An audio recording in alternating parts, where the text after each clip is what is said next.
The billionaire's empire was crumbling when an unexpected voice echoed through the federal courtroom. "I can defend him." The words were sharp, clear, and utterly impossible. Every head turned in disbelief. By the heavy oak doors stood a girl no older than 12, Abigail Miller, the maid's daughter. The defendant, billionaire Harrison Cole, froze in his chair, stunned. His high-priced lawyer had abandoned him hours before, leaving him alone to face the prosecutor's ruthless attacks. And now, against all reason, a child was offering to take his place. The courtroom erupted in whispers. The prosecutor scoffed, his voice dripping with disdain. "This is a circus, a child. You can't be serious." But Abigail didn't flinch. Her small hands clutched a stack of papers, her eyes steady and unwavering. "I've read the case files," she said, her voice calm but fierce. "You're all looking at the wrong battlefield." The silence that followed was heavier than the marble walls themselves. Judges, jurors, and journalists leaned forward. How could a maid's daughter, barely 12, know anything about a case that had crushed the reputations of seasoned attorneys? What they didn't know was that Abigail had been watching, listening, and learning in the shadows for months. And on this day, in the most unlikely of places, the fate of a billionaire would hinge on the courage of a child no one had ever noticed before. The billionaire's empire was collapsing when an impossible voice echoed through the federal courtroom. "I can defend him." The words rang out, sharp and clear, silencing the room. Heads turned toward the oak doors, where a girl no older than 12 stood clutching the straps of a faded pink backpack. Abigail Miller, Abby, the maid's daughter. At the defense table, billionaire industrialist Harrison Cole froze. His face, pale from the day's disasters, twisted with disbelief and fury. His high-priced lawyer had abandoned him. Rumor said the man had fled the country with a hefty retainer, leaving Cole to face charges of corporate espionage and fraud alone. The press gallery erupted in cruel laughter. The cleaning lady's daughter, the case that had destroyed seasoned attorneys, was now left to a child. Judge Arthur Wallace banged his gavel, though even his stern gray face showed astonishment. "Order!" he barked, but his eyes lingered on the girl. Cole buried his face in his hands. This was the end, not with a dramatic clash, but with a joke. A child in court. Yet Abigail didn't flinch. She drew a steady breath, stepped forward, and locked her clear blue eyes on the judge. "Yes, Your Honor," she said firmly. "I can defend Mr. Cole." The prosecutor, Brenda Reed, shot to her feet. "Objection! This is a circus. The defense is mocking this court." "I am not," Abby replied, her tone calm and direct. The simple defiance startled Reed, and even Cole looked up, humiliated yet suddenly curious. "You should be at home playing with dolls," he snapped, but Judge Wallace raised a hand. His curiosity outweighed his disbelief. "What is your name, child?" "Abigail Miller, Your Honor." "People call me Abby."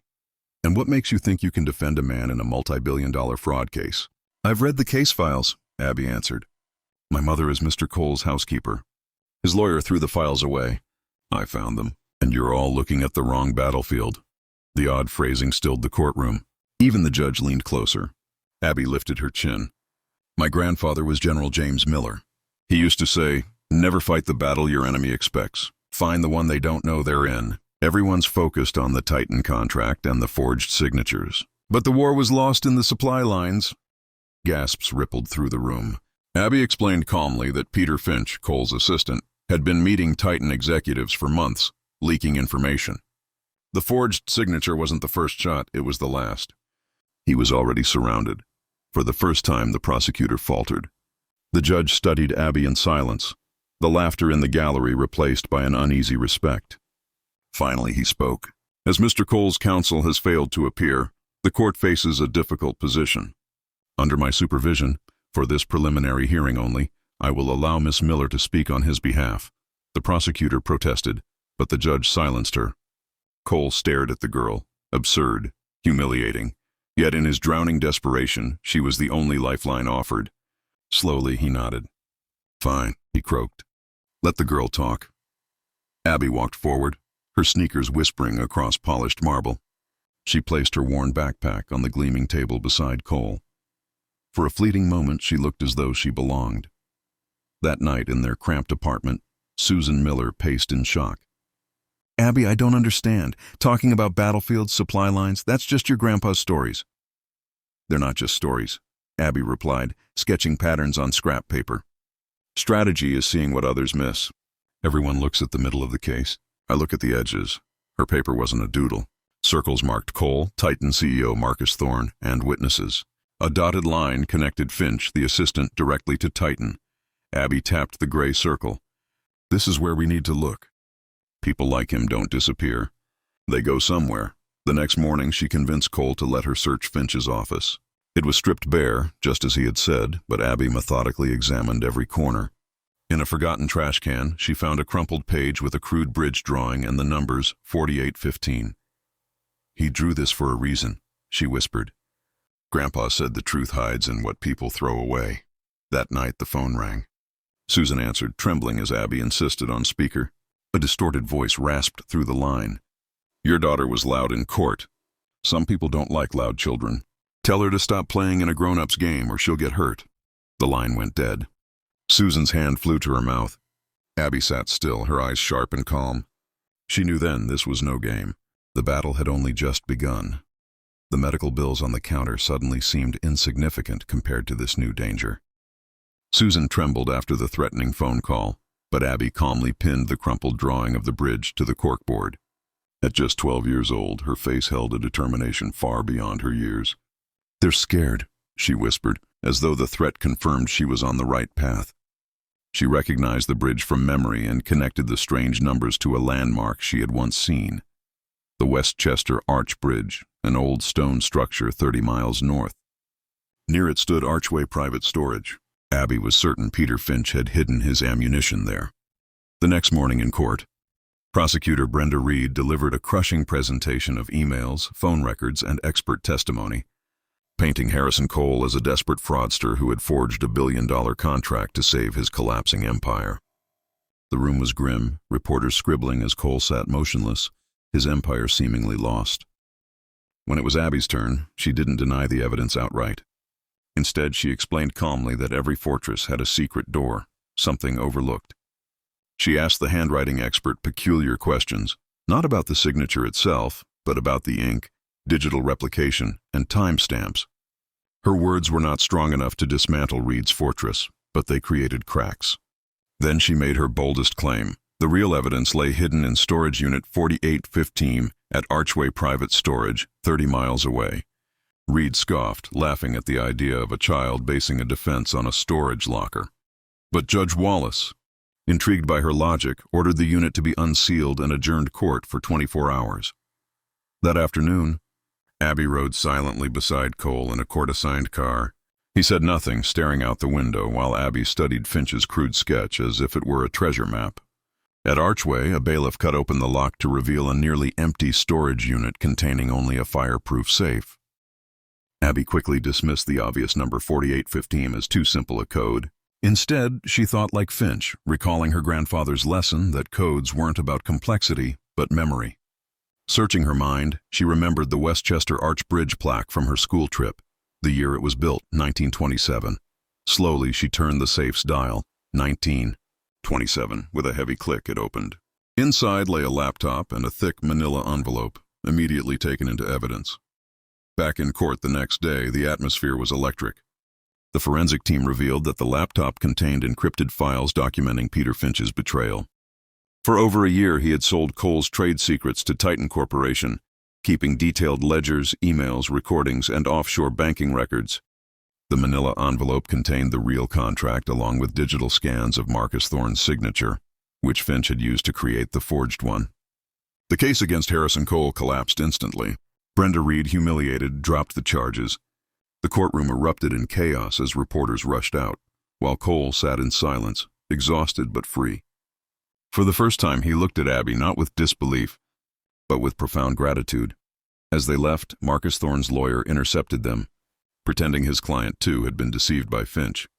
It was a transparent lie, a maneuver to cut losses. Before Cole could respond, Abby stepped forward, her small voice steady but sharp.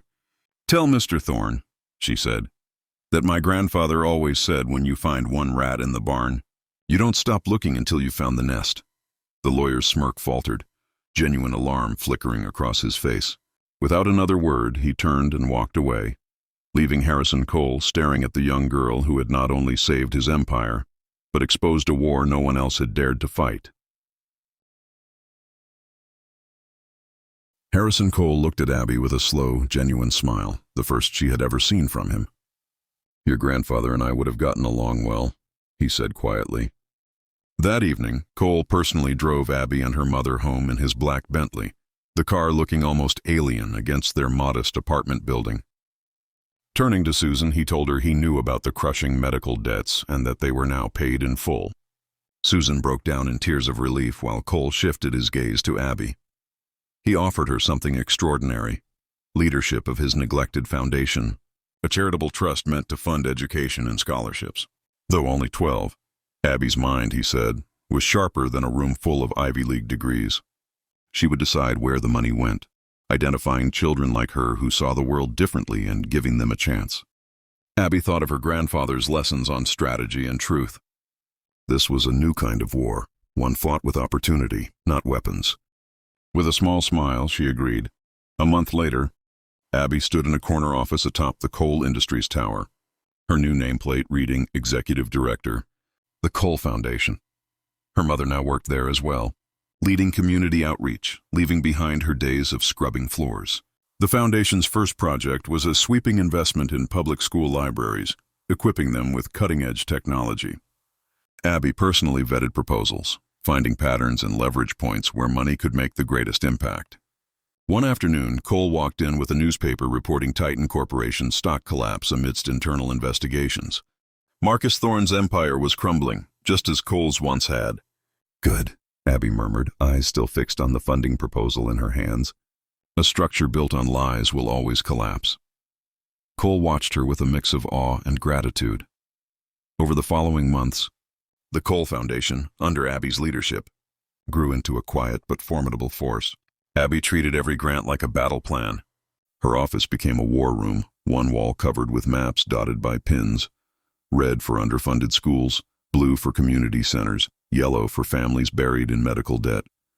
To Abby, these weren't statistics. They were territories to reclaim. Cole, once weary from corporate wars, now felt renewed, serving as her quartermaster and shielding her from skeptical board members wary of a 12-year-old calling the shots. When they criticized Abby's boldest initiative, the First Principles grant, direct aid to families on the brink, she dismissed their concerns. "People aren't liabilities," she told Cole. "They're frontline troops.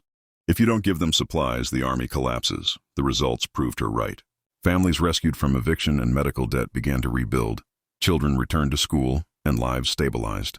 When the board demanded data, Abby pointed to letters of gratitude.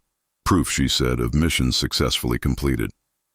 Harrison read one about a family saved from losing their home, their son now thriving in school. Abby's reply was simple: "That boy may one day build a bridge or a hospital." That's our return on investment.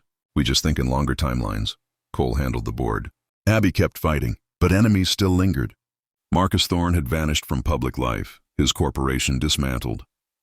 Yet Abby knew men like him never vanished completely. Soon, gossip columns and blogs launched smear campaigns, painting Cole as a puppet and Abby as a reckless prodigy. The very families the foundation helped became targets, harassed by landlords and neighbors. Susan saw it firsthand and warned Abby. Their good deeds were being twisted into weapons. Abby studied her wall map with a grim face. "It's an information campaign," she said. "Thorne's move. He can't attack us directly, so he's poisoning the battlefield." Cole wanted to sue, but Abby shook her head.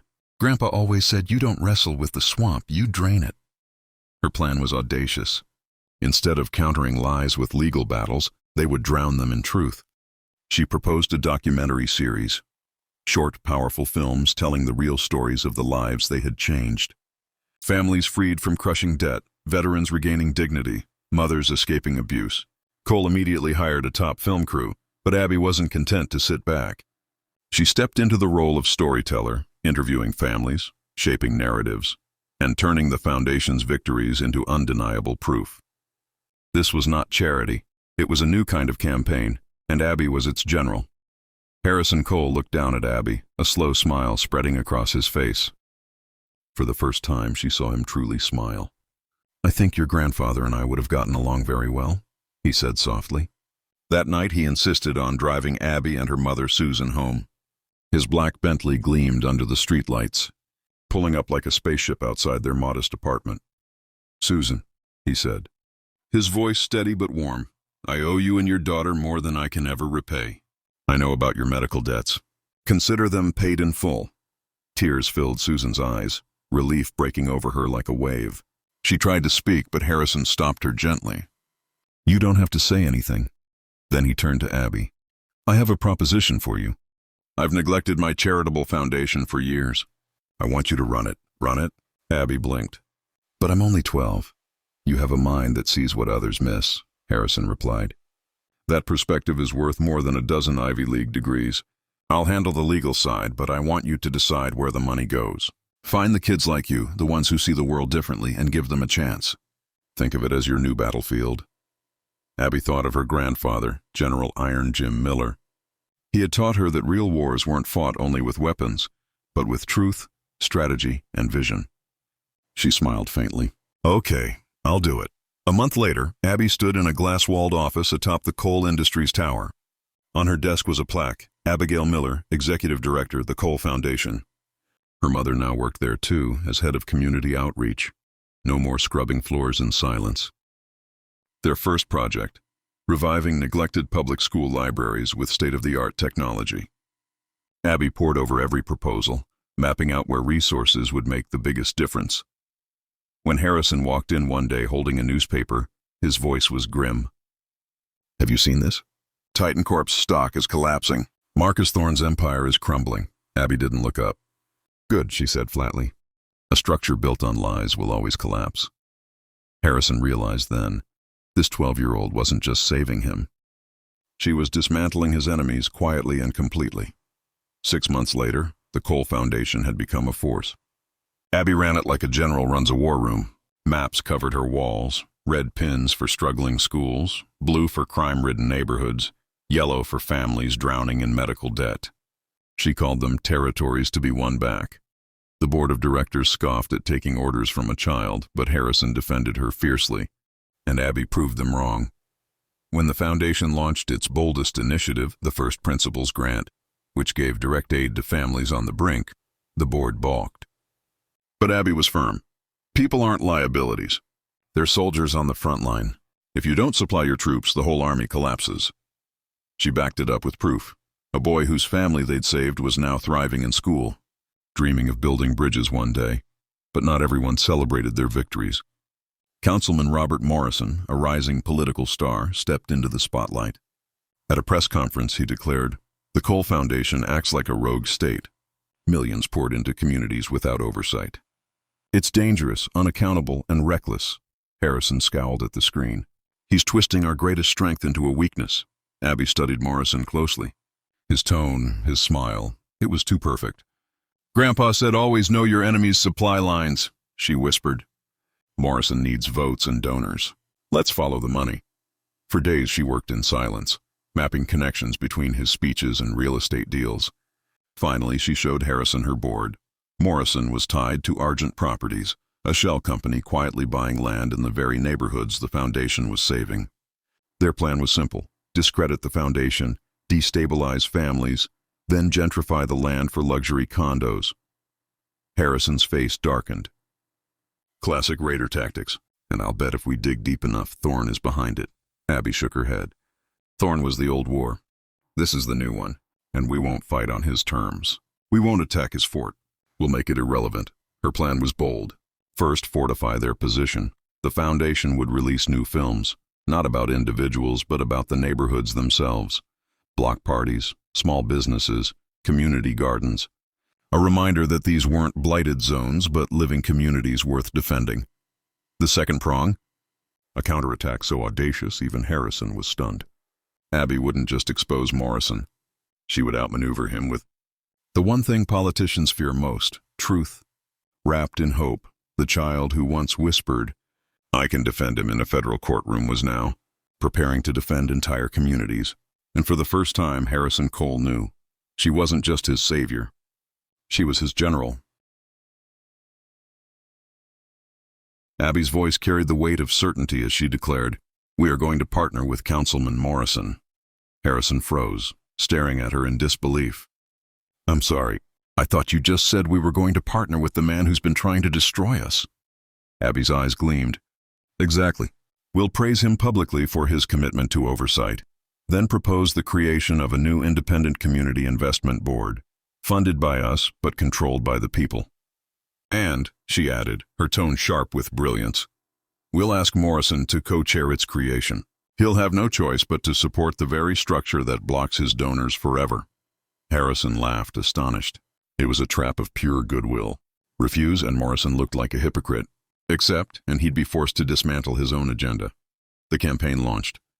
Films of thriving communities spread, and when the press conference came, Morrison was cornered.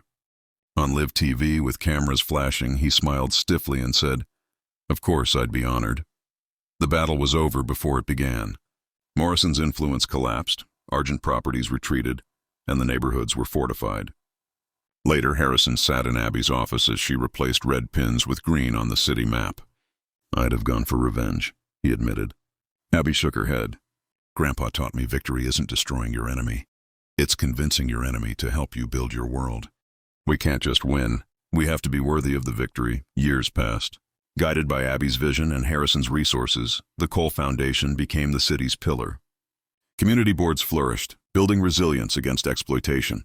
Abby balanced high school with strategy sessions, her mind already shaping a future beyond her years. Harrison, once a ruthless raider, found peace in creation, approving grants for libraries, clinics, and gardens that touched real lives. Together, they were no longer destroyers, but builders. Then came their greatest trial, an IRS audit. Agents pored over every record, led by the relentless Evelyn Reed. Harrison raged, ready for war. But Abby was calm. Fighting is what they expect. Instead, we'll give them everything. Radical transparency. Reluctantly, Harrison agreed. And so, instead of lawyers, they gave Ms. Reed a tour. Gardens, clinics, schools. At every stop, children, families, and doctors told their stories backed by receipts and ledgers. They weren't just showing numbers. They were showing lives transformed. On the third day, a girl named Sophia, building a robot with her after-school program, looked up at Reed and said, "Before, I didn't even have textbooks. Now I'm going to be an engineer." Reed's steely mask softened. For the first time, she saw not loopholes but impact. Weeks later, her report cleared the foundation of wrongdoing, praising its unprecedented transparency. Harrison and Abby had won again, not with destruction, but with truth. One spring evening, they stood on the rooftop, gazing at the city lights. Harrison handed Abby her grandfather's worn journal. "He would have been so proud of you." Abby smiled. "He'd be proud of you, too. You finally learned how to build alliances."